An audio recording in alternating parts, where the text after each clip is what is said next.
Ξέρω πως δεν είμαι κανονικός γιατρός πια, αλλά θα σου ζητήσω να με εμπιστευτείς. Μπορώ να σε εξετάσω? Σας κάλεσα για να σας γνωρίσω τον άνθρωπο που αναλαμβάνει τη διεύθυνση της παθολογικής. Καλημέρα σε όλους. Ξέρω ότι έχετε τις αμφιβολίες σας για μένα. Η κορυφαία Ελληνίδα λοιμοξιολόγος που δεν μπήκε ποτέ σε θάλαμο. Κινδυνεύουμε να καταστραφούμε, θα διαλυθεί ομάδα. Αλέξανδρος Χριστίδης, χάρηκα. Θέλω πίσω τη δουλειά μου. Δεν είναι δυνατόν να επιστρέψετε ως κανονικός γιατρός. Δεν σκοπεύω να επιστρέψω ως γιατρός. Σκοπεύω να επιστρέψω ως διευθυντής της παθολογικής. Είναι σαν να γύρισα ξαφνικά πίσω 20 χρόνια και... Θυμάσαι τα πάρτι που κάναμε. τον έρωτά μας για τον Αντρέα? Χρειαζόμουν μια καινούργια αρχή. Κι εγώ ήθελα να φύγω. Σοφία, προσοχή, είναι έγκυος. Η δική μας ιστορία δεν είναι ιστορία της Μεσαδιάς μόνο. Σε έψαχνα όλη μου τη ζωή και επιτέλους σε βρήκα. Πάντα θα με κάνεις χαρούμενο. Βρήκες παρηγοριά σε έναν άλλον.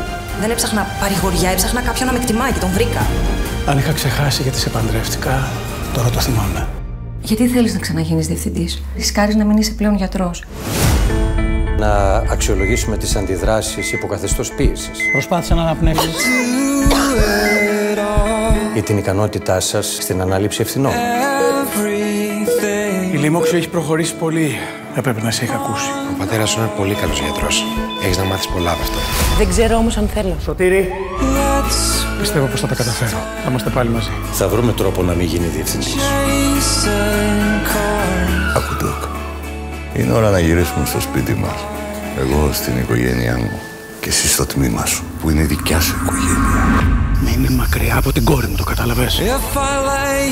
Αν έκανα κάτι λάθος, σου ζητάω συγγνώμη. Πρέπει να ζήσεις τη ζωή σου όπως τη θέλεις. Κανείς από τους δυο σας δεν έχει βρεθεί να νοσηλεύεται σε ένα θάλαμο, σε ένα κρεβάτι και να αναρωτιέται ποιος είναι και τι θα κάνει από εδώ και πέρα.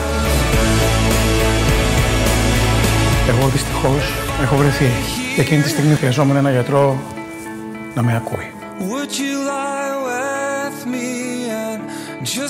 Ο γιατρός.